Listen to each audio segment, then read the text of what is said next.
गरीब माँ और 5 बेटियों का गाजर घर। बाबूजी, रोटी बना दी है, खा लीजिएगा, मैं खेत पर जा रही हूँ।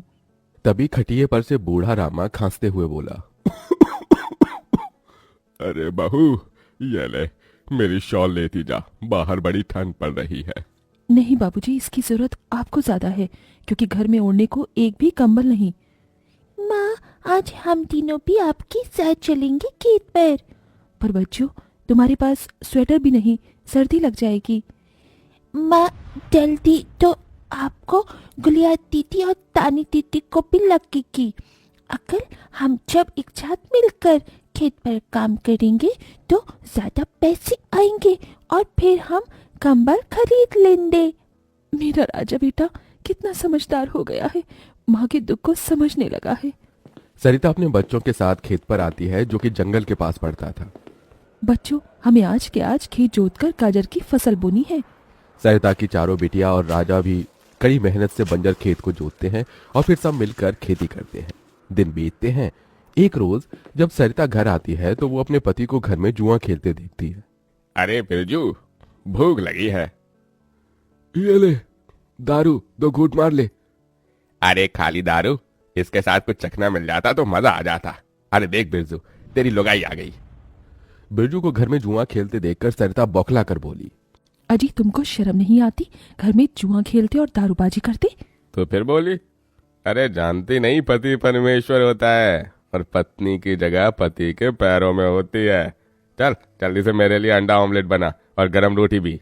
तुम्हें अब मुफ्त का खिलाने को राशन नहीं मेरे पास। 6 बच्चे हो गए हैं, जानती भी हो इन सब का पेट कितनी मुश्किल से पाल रही हूँ मैं। तुम्हें तो जिम्मेदारी से मतलब ही नहीं। घर में बूढ़ा बीमार पिता है, तुम तो कमाने गए थे ना, फिर क्या हुआ? आते ही पैसे मांगने लगी। पति ने खाया पिया कि नहीं ये तेरा बाप पूछेगा।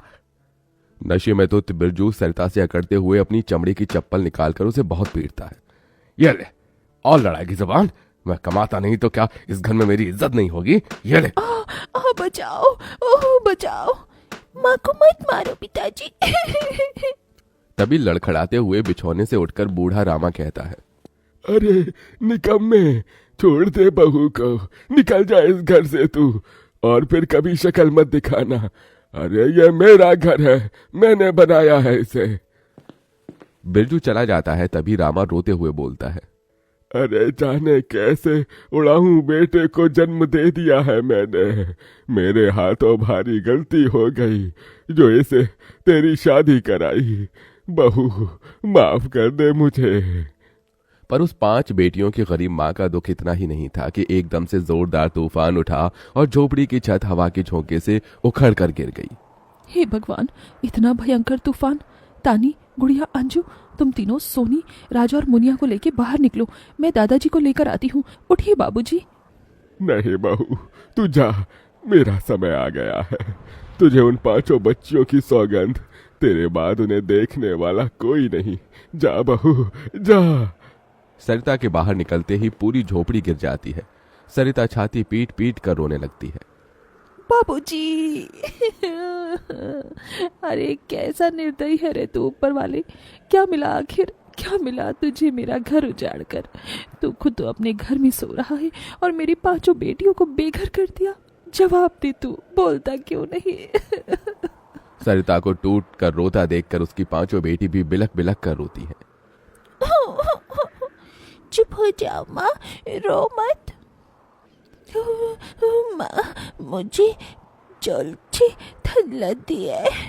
हे भगवान, इतनी बर्फ गिर रही है, मुझे इस ठंड से अपने बच्चों को बचाना होगा। सरिता सबका दरवाजा खटखटाती है, मगर कोई भी मुसीबत में उसकी मदद नहीं करता। हार कर वो अपने जंगल वाले गाजर के खेत में आ जाती है और सब रात भर ठंड से कांपते ठिठुरते हुए बीतती है। माँ, बहुत भूख लगी है। हाँ माँ, मुझे भी भूख लगी है। तभी सरिता की सबसे बड़ी बेटी तानी खेत में देखती है जहाँ लाल लाल गाजर उगे थे। देखो माँ, हमारे खेत में तो गाजर तैयार हो गए हैं। फिर तानी अपने सभी भाई बहनों को गाजर तोड़ कर देती है। ये लो मेरी बहनों, गाजर खा लो।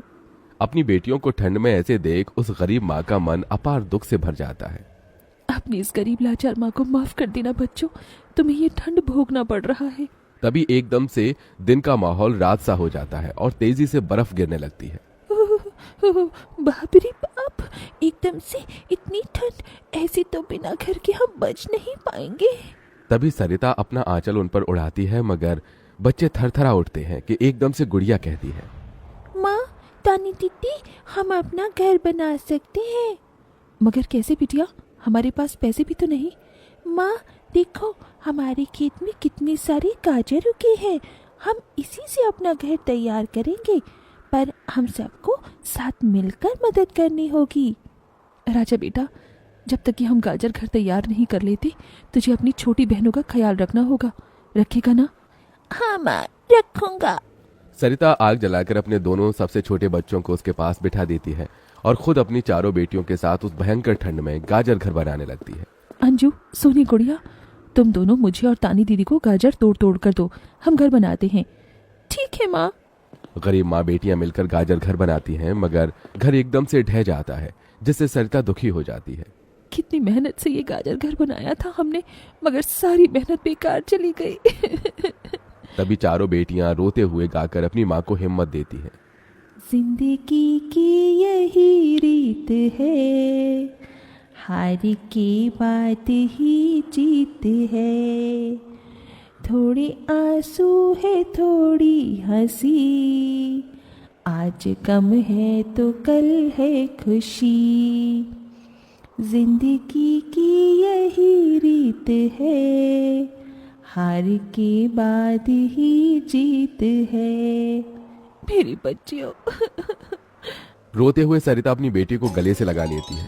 वो फिर कोशिश करते हैं, कई बार उनका गाजर घर बिगड़ता है। तभी गुड़िया कहती है, माँ, अगर हम अपना गाजर घर मजबूत बनाने के लिए पहले लकड़ी फट्टे से ढांचा बना लें, तो फिर हमारा गाजर घर नहीं गिरेगा।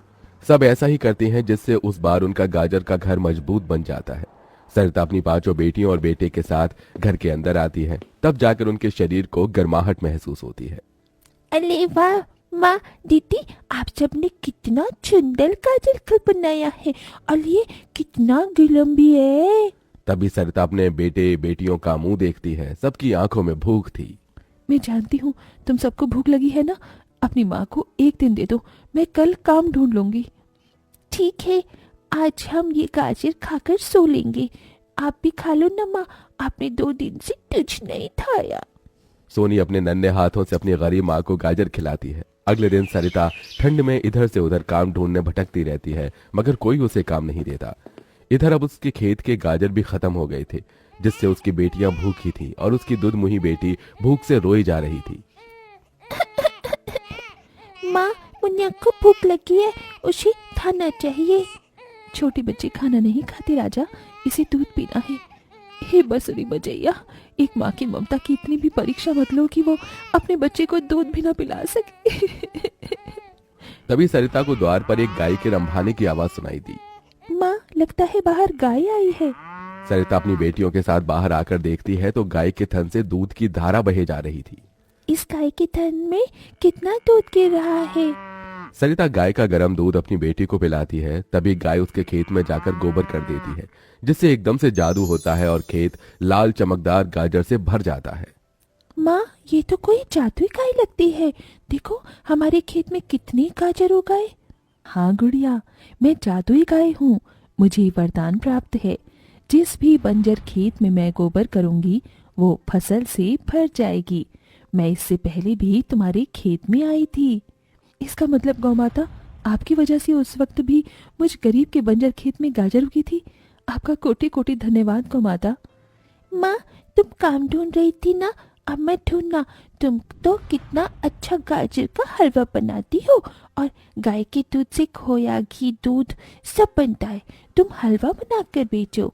सरिता उस गाय के दूध से घी खोया तैयार कर लेती है और गाजर का हलवा बनाकर बेचने लगती है, जो कि लोगों को खाने में स्वादिष्ट लगता है। उसकी अच्छी कमाई होती है, जिससे उसकी आर्थिक स्थिति ठीक हो जाती है और वो गाय उसके गाजर घर के बाहर बंधी खेत के गाजर और घर दोनों की पहरेदारी दिया करती।